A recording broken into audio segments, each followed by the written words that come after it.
tema da pregação de hoje seria, o título seria Acautelai-vos. Por que eu trouxe essa palavra? Lendo a Bíblia, o Novo Testamento, em vários momentos, Cristo usa essa expressão. Acautelai-vos disso, acautelai-vos daquilo. E aí, em cima desse apanhado, eu trouxe vários pontos do Novo Testamento, onde Cristo vai trazer essa palavra. E aí eu trouxe essa pregação. Para vocês entenderem, nosso versículo-chave, gostaria que a igreja abrisse, em Efésios 5,14. Não tem um direcionamento a ver com acautelai-vos, mas tem tudo a ver com a pregação de hoje. Efésios 5,14.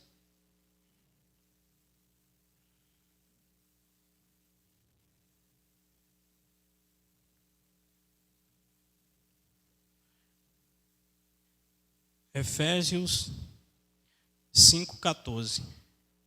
E vai dizer a palavra do Senhor. Por isto, aqui Paulo falando, por isso é que foi dito, desperta, ó tu que dormes, levanta-te dentre os mortos, e Cristo resplandecerá sobre a tua pessoa. E algumas traduções, como a minha que eu li, caminhando em sabedoria. Então, assim, o que eu quis trazer nessa palavra foi justamente a palavra acautelai-vos. Uma palavra do grego que significa, a palavra no grego, no Novo Testamento, é prochego. E vai dizer justamente isso, literalmente, ter cuidado, dar atenção. Ou seja, voltar a mente e a atenção a uma coisa, estando em guarda contra ela. Então, o que Cristo quis, em várias passagens, falar sobre isso, é o cuidado que devemos ter com algumas situações em nossa vida. Porque se Ele nos deu esse direcionamento, porque essas situações são muito importantes para nos mantermos firmes na fé.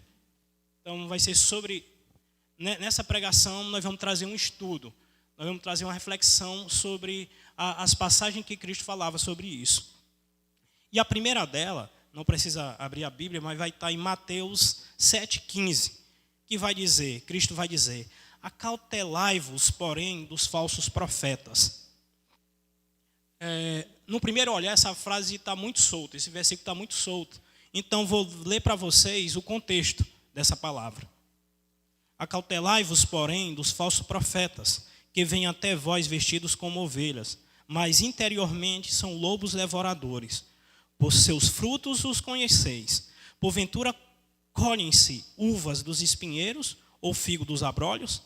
Assim, toda árvore boa produz bons frutos, e toda árvore má produz frutos maus. Não pode a árvore boa dar maus frutos, nem a árvore má dar bons frutos. Toda árvore que não dá bom fruto, corta-se e lança-se no fogo. Portanto, pelos seus frutos o conheceis. Então, uma reflexão sobre falsos profetas, mas talvez não olhar tão duro como alguns vão olhar, como questionando as pessoas a respeito se elas têm autoridade ou não a respeito de Deus. O que eu quis trazer nessa palavra é justamente estratégia. Vou colocar aqui, Ricardo, por favor. O que eu quis trazer aqui são estratégias para nos acautelarmos dos falsos profetas. E aí entra aqui justamente algumas orientações a respeito disso. A primeira, não dependa demasiadamente dos outros, mas dependa profundamente da palavra de Deus como verdadeiro direcionamento para a sua vida. Nós também temos acesso direto a Deus. A Bíblia, Cristo vai nos falar para nos acautelarmos dos falsos profetas. Só que em muitas situações somos nós que nos lançamos nessas situações, no braço dessas pessoas. A primeira coisa que a gente deve ter em mente é que eu tenho acesso direto a Deus. E a Bíblia vai dizer que o único intermediário entre Deus e os homens é Cristo Jesus, o homem. Então, eu preciso de orientações de pessoas fortes na fé. Preciso de orientações de pessoas que tenham bons frutos na fé. Mas eu não posso depender dessas pessoas. O que adverte o homem sobre o pecado, o que fortalece ele na fé, o que purifica ele, vai ser o Espírito Santo de Deus. Ninguém tem a capacidade de mudar outra pessoa. Eu tenho capacidade de orientar. O pastor Emanuel tem capacidade de orientar. O que vai mudar vai ser a minha conduta com relação a Deus. A minha conduta com relação à obediência a Deus, à palavra e aos meus líderes, às lideranças. Boas lideranças. Porque a gente sabe também que temos muitas lideranças para o mal. Então, o principal aqui é não se lançar nisso. É não fazer de outras pessoas bengalas espirituais. Eu tenho um poder que nos foi dado do céu através do Espírito Santo. Como é que eu encontro? Através da oração, através da leitura da palavra. Muitas situações aqui, mesmo na igreja ou fora dela, a igreja tal não presta, a igreja tal não sei o quê, são falsos profetas. Mas as pessoas que se lançam nisso, ou não têm um conhecimento profundo da palavra, ou querem estar nessas situações. Vão querer viver de profecias, de pessoas que vão dar direcionamento, quando o verdadeiro direcionamento está na palavra de Deus e na intimidade com Deus. Então, muito cuidado com falsos profetas. Muito cuidado também com sua ânsia de ter respostas das situações da sua vida, quando essas respostas estão na Bíblia. Uma vez recebi uma pessoa lá na minha casa, muito angustiado, amigo, a família dele e da esposa dele, amigo da Renata, e essa pessoa pediu para falar comigo. E ela estava muito angustiada, estava estudando muito para um concurso, e no olhar dela, ou pelas perguntas dela, ela queria que eu colocasse a mão na cabeça dele, só em nome de Deus, não sei o que, eu profetizo que tu vai passar nisso e naquilo. E eu disse para ele que a única coisa que eu tinha para oferecer para ele era a palavra de Deus. Era aquilo que Deus tinha feito, né, e continua fazendo na minha vida. Muitas vezes a gente vai querer ter respostas prontas. Se tem um silêncio de Deus, entenda que é o silêncio de Deus na sua vida. Naquele momento, acalme seu coração, acalme sua mente, que Deus vai falar para você no momento certo. A palavra de Deus, Deus não tarda, tem um momento dele. E às vezes na nossa angústia a gente se lança a falsos profetas. Pela nossa ânsia de não confiar no Deus do invisível. Pela nossa ânsia de não querer ler a palavra de Deus. Eu quero a resposta pronta.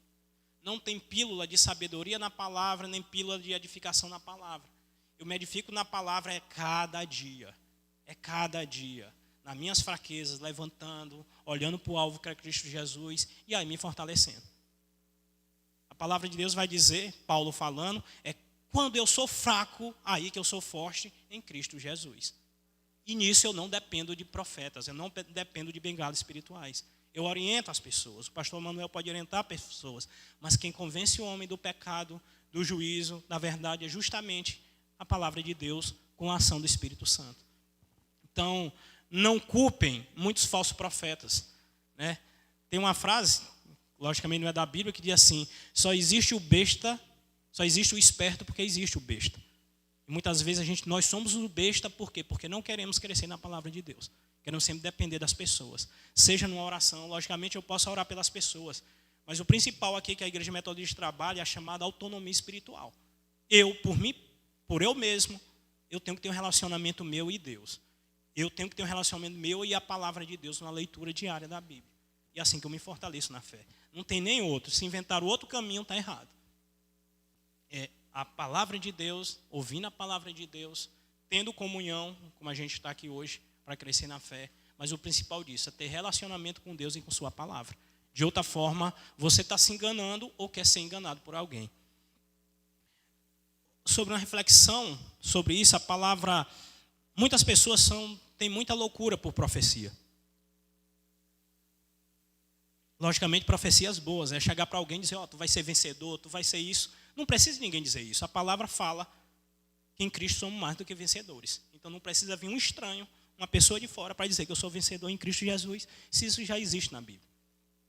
Cristo vai dizer que o maior profeta, entre todos os profetas da Bíblia, é João Batista. Então, alguma passagem lá ele vai dizer, se entre aqueles nascidos de mulher, o maior de todos é João Batista. E se vocês querem uma profecia, está aqui a profecia de João Batista. A questão nossa é cumprir. E é uma profecia até óbvia, quando ele vai dizer, olha o que João Batista vai dizer, arrependei-vos, porque é chegado o reino de Deus. Isso está em Mateus 3:2. E aí ele continua em Mateus 3:8. Façam coisas que mostrem que vocês se arrependeram dos seus pecados. Em outras traduções, deem frutos de arrependimento. Então eu não preciso de outras profecias. Aqui já é um direcionamento poderoso da palavra de Deus. Então é só ter intimidade com Deus e conhecer a sua palavra. Aí a gente não vai cair na armadilha, como Cristo nos fala, cautelai-vos dos falsos profetas. Porque nesse direcionamento não tem como errar. Outro, para também seguir nessa linha, buscar o conhecimento da palavra, discernimento através da palavra. Salmo 119, 105 vai dizer: tua palavra é lâmpada que ilumina os meus passos e luz que clareia o meu caminho. Então, para eu não ser enganado, é a palavra de Deus. Isso Davi vai dizer. Davi foi um homem reto ao coração de Deus. Foi um homem segundo o coração de Deus. Mas o que ele queria justamente era a palavra de Deus dando direcionamento para ele. Outra, buscar intimidade com Deus, discernimento através da oração. Eu só vou ter intimidade com Deus, só vou conhecer a Deus se eu tiver intimidade com Ele. Eventualmente eu converso com pessoas não evangélicas e eles vão dizer o seguinte: não, mas eu vou à missa aos domingos. Umas tantas vezes por mês eu vou à missa ao domingo. E eventualmente também outras pessoas da igreja podem dizer isso: não, mas eu vou para o culto aos domingos. Mas é totalmente diferente. O que vai lhe dar força, direcionamento na caminhada é a palavra de Deus e a intimidade com Deus que vem pela oração. É pela oração que eu me fortaleço. De outra forma, como eu disse, não vai ter nenhuma pílula para isso. E quando eu não tenho um relacionamento de Deus, aí Deus fica tão distante para mim. Porque, na verdade, Ele é um estranho para mim. Eu não converso com Ele, eu não levo meus problemas para Ele. Eu não tenho Ele como algo, como a palavra de Deus, como algo que vai direcionar a minha vida e minha conduta. Então, essas pessoas que eventualmente dizem: eu vou para a igreja, seja católica, seja evangélica, para ele, aqui dali é um ato que ele está fazendo tudo. Mas aí é um Deus que não se personifica na conduta dele. Não é um Deus que vai apresentar no momento de dúvida da vida dele. No momento de dúvida, eu vou me guiar pela palavra. No momento de fraqueza, eu vou me guiar pela palavra. No momento de aflição, eu vou me guiar pela palavra. Isso é ter um Deus invisível, mas real, materializado ao meu lado. Porque Cristo vai dizer que estarei com vocês até a consumação dos séculos. A palavra de Deus vai dizer que Ele está à porta e bate. Quem abrir a porta, Ele vai entrar e vai ceiar com Ele e vai ser amigo dele. Então, esse é o direcionamento. Não tem outra forma de nos fortalecermos na fé que não seja direcionamento com Deus. A comunhão é uma das disciplinas espiritual. Junto com a oração, junto com o jejum, com a leitura da palavra. Porque não existe cristianismo solitário e escondido. Mesmo a igreja perseguida, ela se reúne, escondida, mas se reúne. Porque o cristianismo ele é coletivo, a palavra de Deus tem que ser levada. Se todos estamos aqui hoje é porque alguém trouxe a palavra de Deus para a gente. Então sempre é esse direcionamento. A comunhão, a minha presença no culto, a minha presença na igreja não supre meu relacionamento diário com Deus ao longo da semana. Através da leitura da palavra e através da oração. Outro item também é afastar-se do falso evangelho da facilidade, buscando pela obediência a palavra de Deus e encontrando santidade e salvação.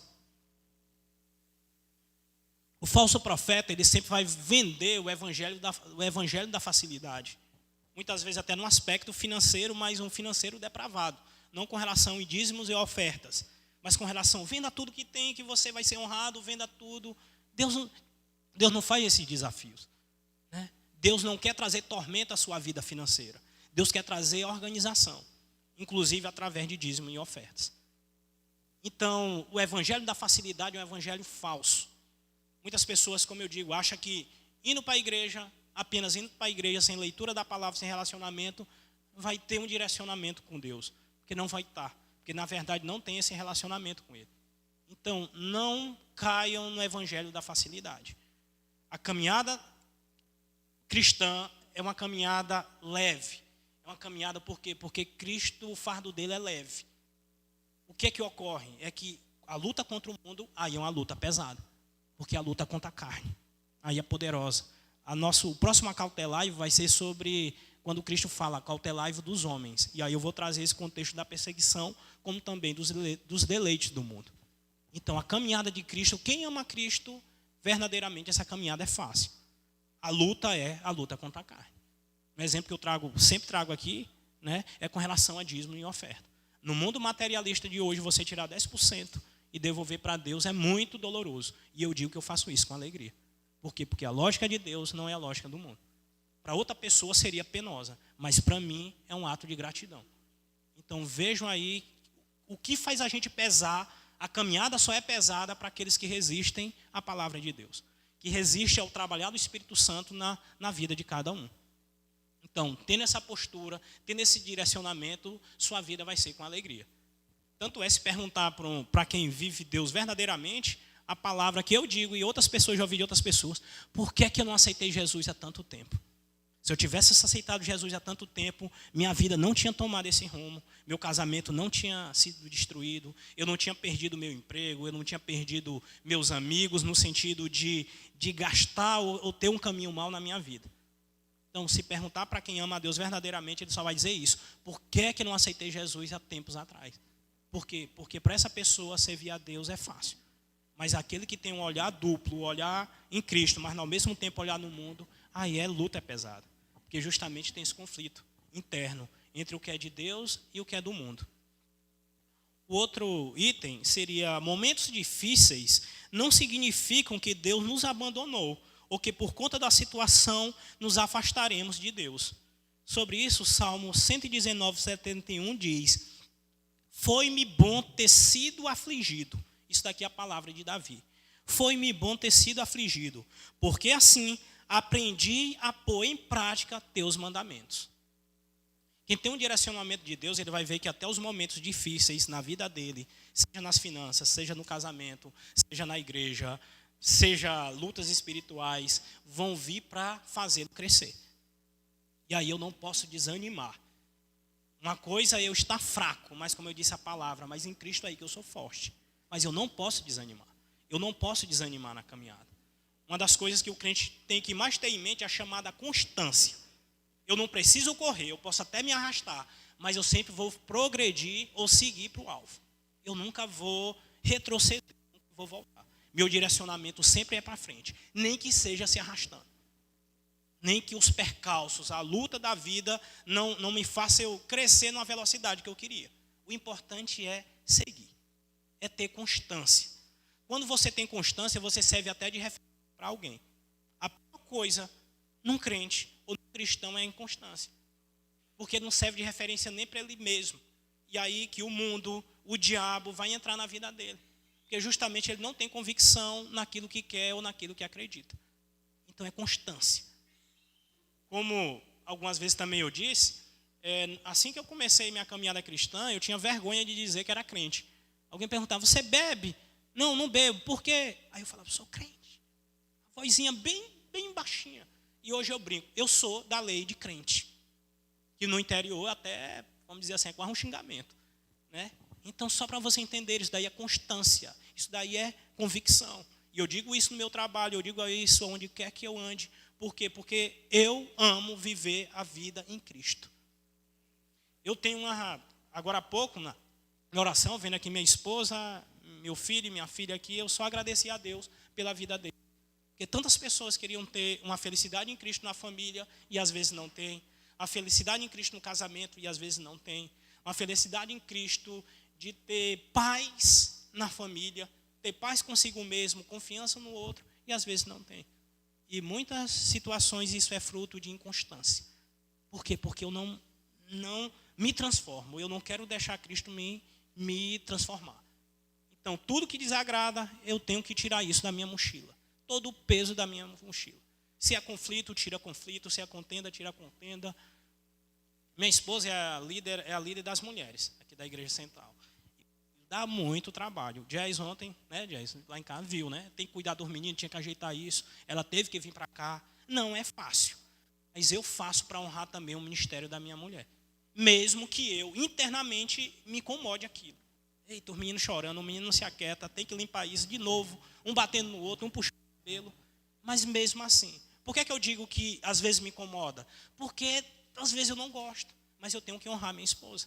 Eu tenho que honrar a minha palavra, não honrar a palavra de Deus, Cristo que vive em mim.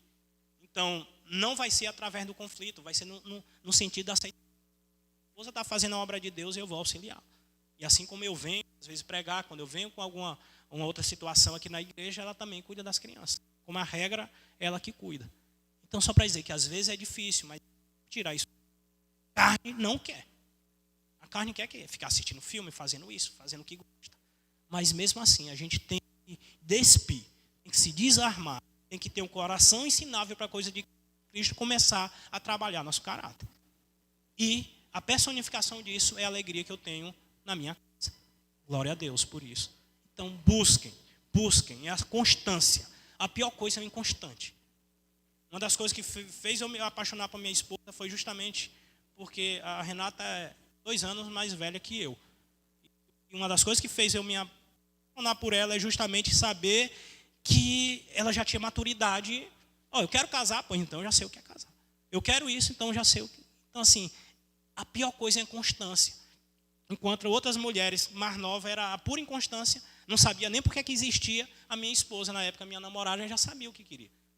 Então, isso é constância. Constância lhe ajuda no relacionamento, lhe ajuda na vida financeira. Se você não tiver uma constância financeira, você se arrebenta, porque no final do mês, se você não tiver uma constância no cuidado da sua família, você vai acabar destruindo sua família com as próprias mãos. Como a Bíblia fala, a mulher sábia edifica a casa, a tola a destrói com as próprias mãos. Isso serve para o homem. Um homem tolo destrói seu casamento.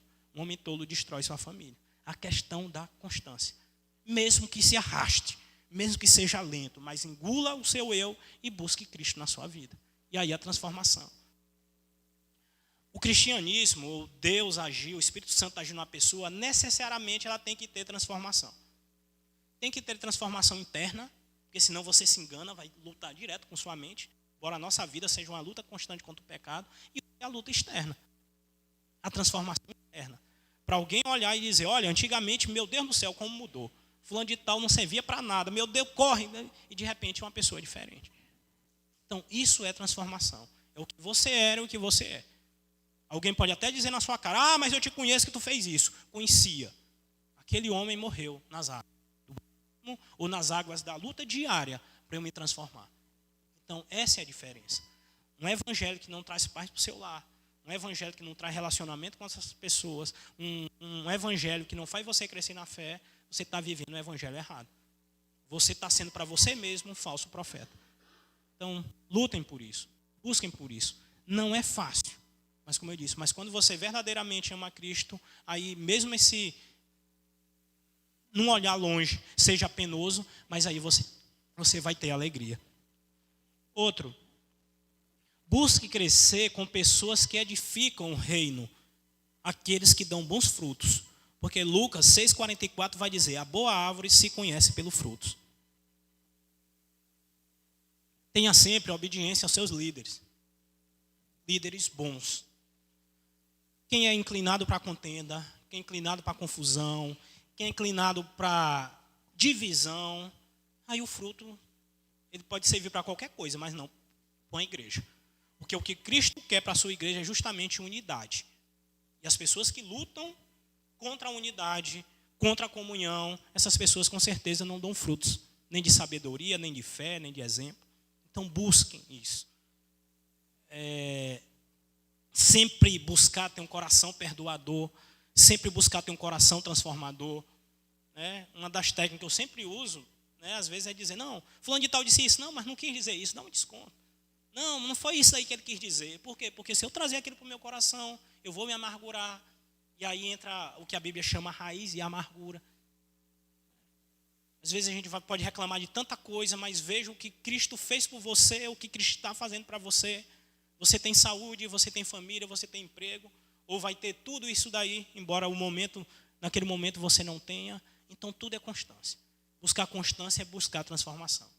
Se aproxime de pessoas que tragam edificação. Eu sempre sentei nas primeiras filas, eu digo na sala de aula. Porque, em regra, a galera do fundão, se eu olhar da minha turma, poucos cresceram na vida. Então, a mesma coisa, eu tenho que me aproximar daqueles que me edificam na fé. Se eu quiser caminhar o mal, caminho o mal. Aí tem um ditado também, que da Bíblia, mas vai dizer que galinha que acompanha pato morre afogado. Eu não tenho inclinação para aquilo, de repente eu vou me juntar com pessoas ruins. O caminho mau leva a resultados maus. Embora no Brasil hoje queiram distorcer tudo isso, Não é porque é uma pessoa pobre que ela vai escolher caminho mau. Embora o ambiente, às vezes, que ele viva, seja um ambiente mais pernicioso. Então, ele tem que redobrar a atenção, redobrar o acautelai-vos. Mas tudo é escolha dele. Então, nós também fazemos nossas escolhas. Então, busque. Assim como aquele que senta na frente para ter mais atenção, para ouvir o professor, busquem também na vida de vocês, cristã, e também na forma de amizade, pessoas que edificam. Pessoas honestas. A pessoa desonesta que eu vou trabalhar com ela é tentando levar o amor de Cristo. Se eu for acompanhar ela na desonestidade, aí eu me arrebento. A pessoa má, eu tenho que acompanhar para levar o amor de Cristo. Não para acompanhar ela na maldade, porque senão o caminho mau leva a resultados maus. Pode até demorar, mas uma hora chega. Então, busquem sempre edificar com pessoas que crescem na fé. Outro, busque praticar comunhão, porque, como eu disse antes, não se existe um evangelho solitário. E outro, eventualmente podemos ter decepção, desilusão em relação às pessoas, mas não em relação a Cristo. Então, as pessoas erram, as pessoas pecam, as pessoas são fracas, as pessoas são falhas, mas Cristo não é. Então, busque Cristo, a minha referência é Cristo. Mesmo que alguém tenha me magoado, mesmo que eu tenha me desiludido com algumas pessoas, mesmo que um irmão da igreja caiu, mas não olhe para a queda dele no sentido de daquilo lhe afetar para você também cair na fé. Olhe para aquela queda como alguma coisa que você deve ser alertado, para não cair no mesmo erro. E olhe para aquela queda como se afastando daquele caminho. Então é assim que você vai crescer na fé. Se você for se apegar aqui com pessoas, você eventualmente vai se desiludir. Ah, mas o irmão está falando lá na frente, eventualmente pode ocorrer uma situação na minha vida desagradável. E aí você pode desiludir comigo. Então, não olhe para mim como referência enquanto eu for referência. E graças e glória a Deus que eu busco sempre ser essa referência. Uma referência maior em Cristo Jesus. Meu alvo é em Cristo Jesus. Eu sempre digo, eu sou injustiçado, Cristo foi injustiçado. Mas me cuspiram na cara, Cristo foi cuspido na cara. Eu sou inocente, Cristo também foi inocente. E todo esse pacotão diz assim, e eu fiz tudo isso para dar o exemplo de vocês. Tenham bom ânimo, eu venci o mundo, vocês também vencerão. Então, esse sempre vai ser o direcionamento. Sempre vai ser o direcionamento. O alvo é Cristo. Com pessoas eu me decepciono, com pessoas eu me irrito. Com pessoas, eventualmente eu posso ter uma contenda, mas o principal é desarmar o coração. Ter um coração perdoador, um coração ensinável, porque aí eu vou dar bom exemplo para outras pessoas e vou me fortalecer na fé. É nos pequenos erros, evitando os pequenos erros, que eu vou aprender a me fortalecer para os grandes erros. Tem gente que pode, um adultério, ou um homicídio, um crime, que ele faz. Mas se você policiar até para não mentir, no dia que você mentir até sem querer, você vai se sentir mal. Então, se você tem barreira para uma mentira, você vai ter barreira para coisas piores. Como destruir seu casamento, fazer coisas erradas. Então, se fortaleça. Busquem sempre se fortalecer em Cristo. Nesse contexto também, não enterre talentos, os talentos que Deus confiou a você. Pessoas e situações não podem frustrar os planos de Deus em sua vida. O que é que a gente deve entender por isso? No meu trabalho, eu já vi gente que, por alguma decepção, enterrou a carreira dele. O cara era muito bom, mas como não teve uma promoção, ele se amargurou tanto que não fez mais nada na profissão. E está se arrastando, até ir embora. O que é que a gente pode observar por isso? Tem uma parábola dos talentos. Que Cristo vai dizer que um homem rico viajou para um local bem distante, aí pegou para um, deu tantos talentos, para outro deu tanto talento, e outro deu talento. Os dois primeiros colocaram num banco, investiram, quando o cara chegou, tinha o dobro. E o que recebeu um com medo, porque o chefe dele era muito mau, ele enterrou. Quando ele voltou, ele disse, não, eu enterrei o talento, está aqui o que tu me deste. Mas tu não multiplicou, não fez nada, por que não investiu? Não, eu só enterrei. E às vezes por amargura, por desânimo, por algum evento que ocorreu na igreja, o que é que ocorre? Você enterra a sua vida, enterra seu talento. Você podia ser tanta coisa na sua vida, você podia ser tanta coisa na igreja. Deus podia te potencializar tanto, Deus te abriu tantas tantas oportunidades, mas por conta disso você enterrou sua vida, enterrou seu talento. Então não façam isso. Busquem crescer em Cristo. Mas eu digo, para o mundo, às vezes alguém pode dizer que você não vale nada, que você não serve nada. Mas para Deus nada é inservível. Tem tantas pessoas na vida, na Bíblia, que uma vez fui até uma pregação sobre isso, sobre os improváveis. A prostituta Raabe, que está na descendência de Davi e também de Cristo. Como é que na genética de Cristo, humana, como é que na descendência dele tem uma prostituta? Pois tem. Então, aquela pessoa improvável está na linhagem de Cristo e está na Bíblia. Então, e tantos outros. Davi era o menor da casa dele, ninguém nem queria. Né? Quando o profeta chegou para ungir o novo rei de Israel, só olhou os grandões, Davi estava no campo, e disse, não falta mais ninguém. Aí vem o Davi lá, todo raquítico, e disse, esse é o homem segundo o coração de Deus. Então, não enterre o talento de vocês, se fortaleçam. Enterrar o talento, como eu disse, seja na vida espiritual, da oportunidade que Cristo quer que você faça na sua vida e na vida de outras pessoas, seja no seu talento como profissão. Todos nós temos dons e talentos na nossa profissão. Algum tem para oratória, outro para um trabalho específico, louvor, alguma coisa que seja, computação, o que seja. Então use dons e talentos para crescer socialmente, honestamente e também para crescer na fé. Então não enterre. Frustrações não podem deixar vocês enterrar os seus talentos. Outro, o último desse primeiro item, deixar ser tratado pelo Espírito Santo, ter um coração ensinável. Salmo 139, de 23 a 24, vai dizer, vê, aqui é Davi para Deus, vê se em minha conduta, Deus, há algo que te ofende e guia-me pelo caminho da vida eterna. Então, é essa a sinceridade que eu tenho que ter com Deus. Quando eu digo que eu tenho que ter mudança, transformação interna e externa, a interna é meu confronto diário com Deus, é minha conversa diária com Deus. Deus, limpa da minha vida, limpa do meu coração o que não te agrada. Algum caminho mal, me tira desse caminho mal. Me coloca no caminho da vida eterna. É esse relacionamento que eu devo ter com Deus. E aí eu vou ter mudança interior e da mesma forma eu vou ter mudança exterior. E aí outros vão falar, esse era um homem assim, ou era uma mulher assim, mas agora é um cidadão, agora é um homem de Deus. Vão reconhecer autoridades espirituais em vocês. Porque pode ter uma pessoa que na vida tão ruim, no sentido de não querer mudança, que a última coisa que alguém ia pedir na igreja é, irmão, ore por mim. Ele disse, não, deixa que eu ore por ti. Então, é buscar a Deus. É ser para a igreja, ser para a sua família referências espirituais.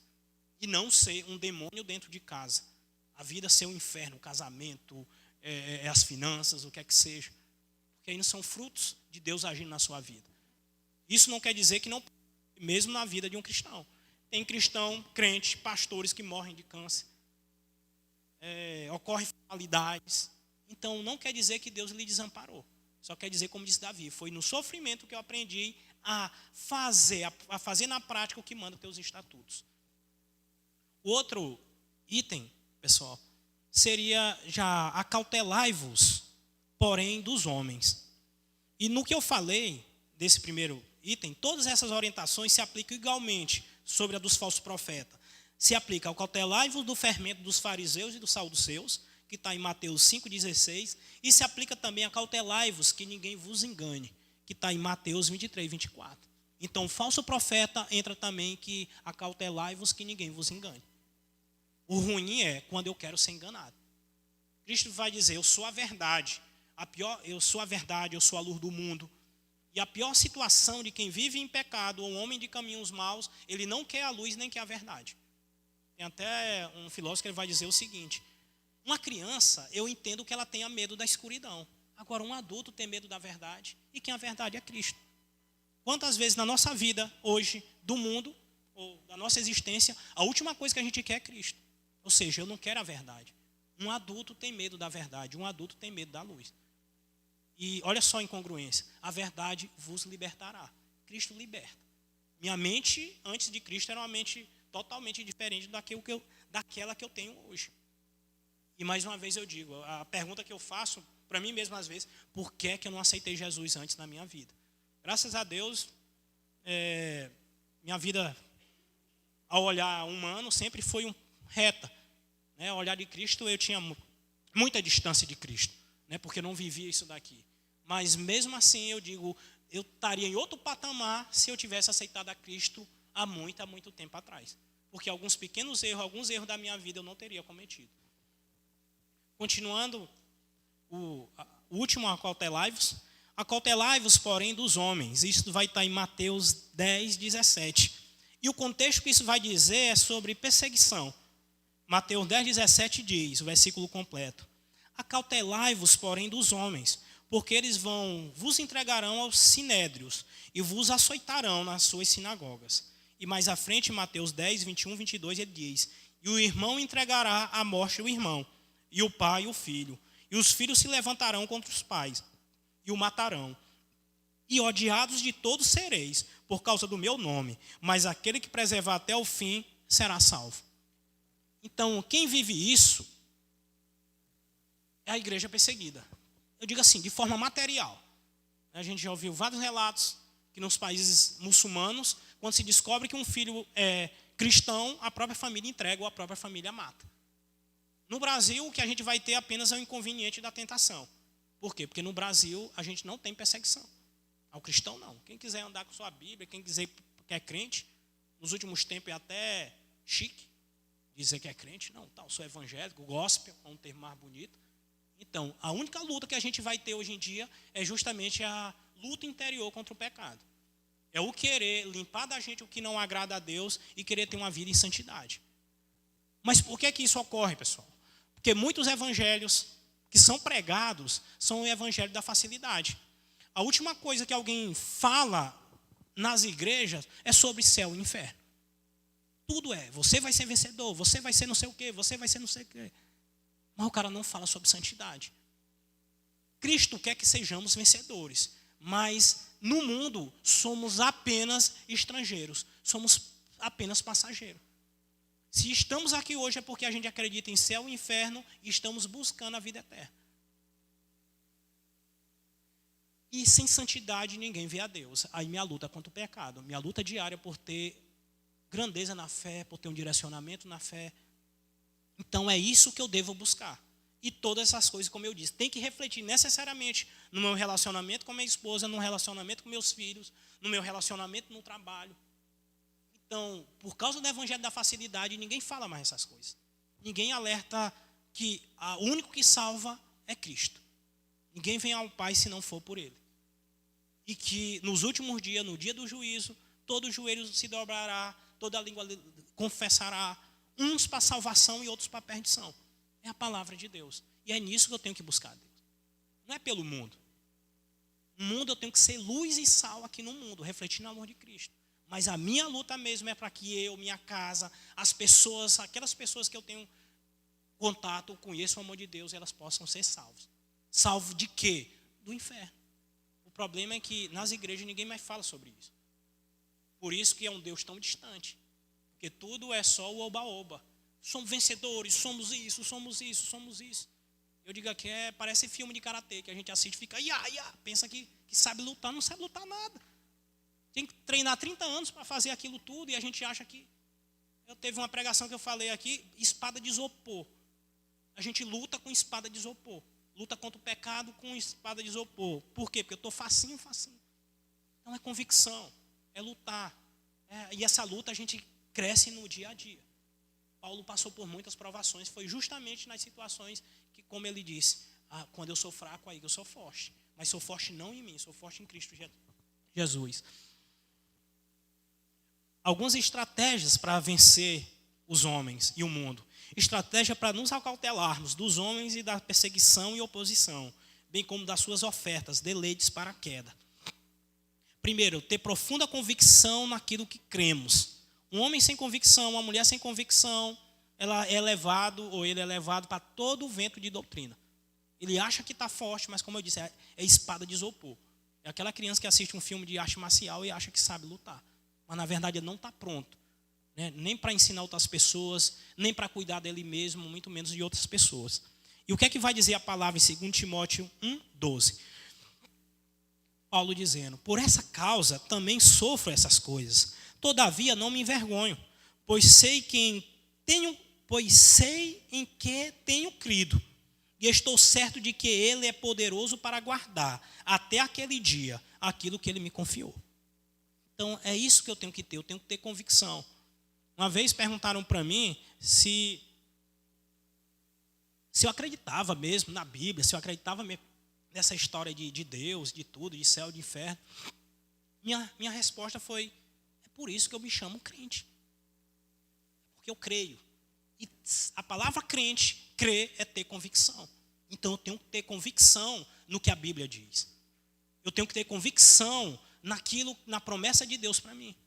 Eu tenho que ter na convicção que Cristo estará comigo em todas as situações, sejam boas ou sejam ruins. E que na vida eu vou ter momentos bons e eu vou ter momentos ruins. Então é ter convicção. É ter segurança. O céu e a terra passará, mas a palavra de Deus não passará. Eu tenho convicção no Deus que eu sirvo. Eu não estou aqui para brincadeira, eu não estou aqui de faz de conta. E aí eu tenho que ter essa convicção no meu relacionamento, no meu trabalho, onde quer que eu ande. Para que eu mostre constância de Deus em mim, as pessoas me vejam como uma referência. Porque o que é problema, principalmente no Brasil de hoje, é referência. Tem muita referência ruim, mas pouca referência boa. Seja em político, seja em pessoas, né, seja no que seja. Mas a referência de vida eterna está na palavra. Oração, leitura da palavra, comunhão, é assim que eu me fortaleço. Outro. Para ter convicção, eu vou trazer aqui um resumo. E mais ou menos no ano 1500, Lutero fez a reforma protestante, foi o início da reforma protestante. E ele trouxe várias situações contra a doutrina que existia na época, que era da Igreja Católica da época. Né, que mudou muito. Né, algumas situações também da Igreja Católica. E aí, um resumo, os princípios, ele colocou como sendo 5 somente, que é a minha referência. É como se fosse uma escada de 5 degraus, os 5, para me levar a Deus. E em latim é quinque escola. Em português é os 5 somente. E aí vou ler aqui só para vocês entenderem, porque eu tenho que ter convicção nisso. O resumo, os princípios da reforma protestante está: primeiro, somente pela fé. Salvação só vem pela fé, não vem por obras. Então não adianta eu querer ser bonzinho achando que se eu vender tudo que eu tenho, mas se eu não tiver fé, eu não vou ter salvação. Porque a salvação vem pela fé. E a fé não é humana, a fé é dom de Deus. Logicamente, eu tenho que fazer obras, eu tenho que ajudar as pessoas, porque senão minha fé também é morta. Então, eu tenho que levar, principalmente no meio metodista, onde o Wesley cresceu, potencializou o movimento metodista através da fé, da santidade, mas também da ação social. Outro, somente a palavra, então somente a Bíblia. Wesley vai dizer que ele era um homem de um livro só. A gente tem que ler também obras edificantes na fé, de muitos autores que tem. Mas se entre todos os livros, não abandone a Bíblia. Queime todos os livros e leia a Bíblia. Se possível, leia a Bíblia e leiam também livros edificantes na fé. Mas se você não tem tempo ou alguma coisa do tipo, leia a Bíblia. Então, somente a palavra de Deus. Outro, somente Cristo. A salvação só vem através de Cristo. Então, qualquer outro intercessor, biblicamente, não está correto. Então, a palavra de Deus, para a sua salvação, só vem através de Cristo. A palavra vai dizer que sem Cristo é impossível ver a Deus. Ninguém verá o Pai se não for por Cristo. Outro, somente pela graça. A salvação é graça. É um presente de Deus para nossas vidas. Então, nenhum homem é merecedor. É a misericórdia de Deus, porque todos nós somos pecadores. Mas entra a questão aí da santidade também, de buscar a Deus e ter fé. Aí é o conjunto. Mas a salvação é uma graça de Deus. Então, Ele dá para quem Ele quer, mas verdadeiramente para aqueles que o buscam. E o último é somente glória a Deus. Então, são esses 5 pontos. Glória a Deus. Eu não dou glória a outra coisa que não seja a Deus. A palavra de Deus vai dizer que Deus não divide sua glória. Então, na luta do protestantismo, lá no início da reforma protestante, ele usava esses 5 pilares, esses 5 princípios, esses 5 degraus para fortalecer as pessoas na fé. E como eu estou falando de convicção, aí eu tenho que ter a convicção naquilo que eu tenho crido. E aí a questão dos 5 somente. Outro item para escapar dos homens, do mundo, é entender que o mundo odiará os que são de Deus. Então você sempre vai ser odiado. Então não venha com mimimi ou sofrimento, vai ser assim. A palavra vai dizer também que aquele que quer ser amigo do homem é inimigo de Deus.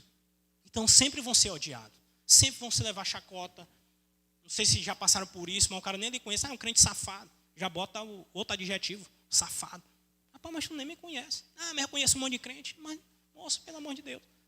Um dia desse eu estava falando lá para a senhora, não sei o quê. Aí a mulher desconfiando que eu estava mentindo alguma coisa mesmo, mas senhora, eu sou crente. Ela jogou na cara. Não, a Damares também era e matou o marido. Então, logo na tela, não, minha senhora, mas eu não sei, que eu não posso falar isso. Mas uma coisa eu digo, eu sei da minha conduta, eu sei da minha postura. Então sempre vai ser odiado pela palavra de Deus. O mundo sempre vai odiar vocês. E a palavra vai dizer, João 15:19 vai dizer, se fôssemos do mundo, ele vos amaria como se vocês pertencessem a ele. Entretanto, não sois propriedade do mundo, mas vocês são escolhidos, e eu libertei vocês do mundo. Por essa razão, o mundo odeia vocês. Então não tem amizade entre o crente, aqueles que são de Deus, e o mundo. O mundo sempre vai odiá-lo. A palavra de Deus também vai dizer que Cristo é a luz, mas o mundo escolheu as trevas. Então, aqueles que são da luz, as trevas sempre vão odiar. Então, vocês, pela palavra de Deus, vão debochar de vocês. Por conta de vocês estarem com Cristo, vão repreender vocês, vão ter oposição a vocês. O que eu peço que tenha oposição é pela palavra de Deus. Não é porque você diz que é crente, é um picareta. E vão ter oposição mesmo. Então, tem oposição pela palavra de Deus. Vocês vão ter um galardão se forem sofrerem, se forem perseguidos pelas coisas de Deus. Não é pela sua vontade ou pelo seu ego, pelas situações que você se mete, mas sim pela palavra de Deus. Já nos últimos... Não buscar ser amigo das ofertas dos homens e do mundo. Tiago 4,4 diz, gente infiel, será que vocês não sabem de que ser amigo do mundo é ser inimigo de Deus? Quem quiser ser amigo do mundo se torna inimigo de Deus. Então, não tem escolha. A palavra de Deus vai dizer em Elias, no momento lá quando Baal, ele vai olhar para o povo, no momento lá do teste de Deus, né, do fogo lá no holocausto contra Baal. O que é que ele vai dizer? Elias vai dizer, até quando vocês estarão cocheando entre dois pensamentos? Então Deus não divide sua glória. Ninguém pode servir a Deus e ao dinheiro, a Deus e a Baal. Então é justamente a constância daqui a que eu falo para vocês. Eu não posso estar inconstante, porque onde está meu tesouro está meu coração. Meu coração tem que estar nas coisas de Deus. Porque senão sempre vou estar cocheando, para um lado ou para o outro, cambaleando para um lado ou para o outro. E aí eu tenho que saber justamente o que Deus quer de mim e eu busquei esse direcionamento com Ele. O outro, compreender que através da fé venceremos os homens e o mundo. 1 João 5,4 diz, porque todo o que é nascido de Deus vence o mundo. E esta é a vitória que vence o mundo, a nossa fé. Por isso que eu tenho que ter convicção. A convicção fortalece na minha fé, fortalece a minha fé. Por isso que Paulo vai dizer, eu sei no que eu tenho crido. Porque é justamente a convicção que eu tenho. Aí eu posso dizer com dignidade, eu sou crente. Porque eu confio na palavra de Deus. Para mim, Deus não é algo distante. A Bíblia não é só um conto, não é só um monte de história. A Bíblia é a palavra de Deus. É o direcionamento de Deus para a minha vida. A Bíblia é o manual, é o caminho que leva à salvação através de Cristo. É essa a convicção que eu tenho que ter. Embora os outros tomem de mim. Embora eu tenha um deboche de mim. Mas o mundo, como eu já sei, o que é carne, o que é espírito, é espírito. O mundo sempre vai debochar. O mundo sempre vai querer derrubar aqueles que são de Deus. Outro, compreender que seremos extraordinariamente, grandiosamente recompensados por sermos perseguidos pelo mundo, por causa do nome de Cristo. Mateus 5, de 11 e 12 vai dizer, bem-aventurados sois vós, quando vos insultarem e perseguirem, e mentindo disserem todo o mal contra vós, por minha causa. Alegrai-vos e exultai-vos muito nesse dia, porque grande é o vosso galardão nos céus, porque assim perseguiram os profetas que foram antes de vocês. Então, quando eu for perseguido, quando eu for injustiçado em nome de Cristo, não é para me entristecer. A palavra diz, naquele dia se alegrem muito, porque porque grande é o grande galardão de vocês. E todos, Cristo que veio, o próprio Filho de Deus foi perseguido e morto. Tantos profetas foram perseguidos e mortos. Então, no mundo depravado como esse, no Brasil depravado como esse, a última coisa que alguém quer ver é bandeira de retidão. São caminhos de retidão. Aqui o esperto ganha, o esperto é que faz tudo, o esperto é que se dá bem. Às vezes você só é passado para trás, mas não se alegre com as coisas do mundo.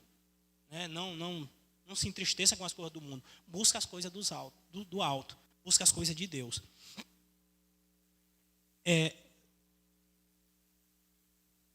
E tudo que eu falei sobre os homens, o cuidado, acautelai-vos com os homens, também se aplica a outras orientações de Cristo, outros acautelai-vos de Cristo. Essas orientações se aplicam igualmente ao acautelai-vos e guardai-vos da avareza. Lucas 12, 4. Como está no contexto, eu não quis me prolongar na avareza. Mas a loucura pelo dinheiro é que destrói o homem. A Bíblia vai dizer que a loucura pela riqueza, a loucura pelo poder é a raiz de muitos pecados. Então, quando eu cresço financeiramente, logicamente eu tenho que ter uma vida boa, uma vida razoável, mas também para ajudar pessoas. Eu não posso só buscar o dinheiro pelo dinheiro, a loucura pela loucura. E aí, tanto esse mundo materialista, tanto dói qualquer pregação, qualquer orientação falar sobre dízimo. Porque eu vou entrar naquilo que mais é sagrado para o mundo. O que é sagrado para o mundo é o materialismo, é o que você tem, é o que você vale. Então eu vou mexer justamente na convicção. Cara, diz, ó, eu venho para a igreja, eu faço tudo, eu estou disponível, só não mexa para o meu dinheiro. Porque o meu dinheiro é para isso, é para aquilo, é para aquilo. E a gente gasta com tanta coisa vã, com tanta coisa que não edifica. Ela também serve também contra a avareza e também quando Cristo fala, acautelai-vos para que não aconteça que o vosso coração se sobrecarregue de glutonorias, de embriaguez e dos cuidados desta vida. Isso daí está em Lucas 21, 34. Aí, resumindo, seria os prazeres. Por isso que é tão doloroso no mundo de hoje buscar a Cristo, viver uma vida cristã. O fardo dele é leve, mas o pecado da minha carne é pesado. Eu quero ter o divertimento, eu quero ter aquilo que o mundo me oferece. E o mundo é tão baixo, é tão rasteiro, tão apelativo, e aí muitos crentes caem justamente nisso. Muitas pessoas não se firmam na fé justamente nisso. Ele vai buscar tantas coisas, pornografia, vai buscar sexo ilícito, vai buscar poder, vai buscar grandezas, glórias, e aí justamente tudo isso daí leva ao caminho da perdição. Então, o mesmo acautelai-vos dos homens serve para a avareza e para as delícias do mundo. E aí, para a gente finalizar, só uma reflexão. Portanto, busquemos nos acautelar, ficarmos atentos das situações que vêm para nos afastar de Deus, buscando o agir do Espírito Santo em nossas vidas, para prosseguirmos firmes, convictos e constantes para o alvo que é Cristo, e não mais cochear entre dois pensamentos, como nos alertou Elias em 1 Reis 18, 21, sobre a inconstância do povo de Deus entre servir a Deus e a Baal. Então, constância, acautelai-vos, ter atenção, para que o mundo não leve a nossa coroa. João, aqui eu trabalhei a parte de Cristo, mas no livro de João, segundo a João, ele também vai trazer uma acautelai-vos. Acautelai-vos para que sua coroa não seja tirada, mais ou menos assim, antes do dia do coroamento. Não é mais ou menos essa palavra que está lá, mas é isso que ele quis dizer. Acautelai-vos, para que outros não venham e tomem sua coroa, antes que você seja coroado. Então, não perca a salvação antes do dia da sua salvação, porque aí você nunca teve. Então, eu trouxe essa reflexão para que a igreja atente para isso. Tanta coisa que, por falta de atenção, por falta de cuidado, seja comigo, seja com minha família, eu tenho perdido a mim, minha salvação, eu tenho perdido minha família, tenho perdido meu emprego, tenho enterrado meus talentos, tenho caminhado por terrenos tão áridos, justamente porque eu não busco constância em Cristo. Constância, perseverança. Eu sou uma prova viva disso. Desde o primeiro dia que eu me converti, devolvo meu dízimo e oferta. Mesmo na primeira vez, quase que não sai, mas saiu. E depois que saiu, só veio alegria na minha vida, inclusive com a organização financeira. Buscando santidade. Então, Quando eu me tornei evangélico, eu já disse isso, meus primeiros 6 meses eu andava cambaleando para um lado e para o outro, ainda não sabia o que eu queria. Mas chegou um momento em que eu busquei Cristo, que eu sabia o que eu queria. Aí veio a constância. E é nessa constância que eu busco até hoje. E isso tem me trazido alegria no meu trabalho, tem trazido alegria na minha família, embora algumas situações ocorram. Aperto financeiro, mas não está dando dízimo e oferta, mas dízimo e oferta não quer dizer que eu não vá ter problema financeiro. Quem está pregando isso está mentindo. Então, mesmo com dízimo e oferta, eu digo, aqui está meu dízimo e oferta. E mesmo assim, Deus tem me abençoado. Né? É na santidade que eu tenho paz no meu. Então, minha esposa saiu, não vou ficar maluco. Eu tô atendendo o WhatsApp do trabalho, alguma coisa, minha esposa não vai ficar maluco. Que a pior coisa é não ter paz. Seja paz espiritual, paz no relacionamento, paz financeira. Que a palavra de Deus, Cristo vai dizer, eu deixo a minha paz, não a paz que o mundo dá. Paz do mundo, qual é a paz que o mundo dá? É do dinheiro, é da ostentação, é daquilo, é do poder. No dia que acaba o dinheiro, a ostentação e tudo, aí você cai. Pode ver aí Eike Batista, pode ver tanta gente, né, que era quase um deus aqui das empresas no Brasil, de repente caíram. E tantos outros que caíram. Né? Então, sigam, prossigam, busquem a Deus, trilhem o caminho da salvação. Se estamos aqui, não é só para ter revigoramento espiritual aqui na terra. O principal aqui é termos salvação. Eu queria que a igreja ficasse de pé.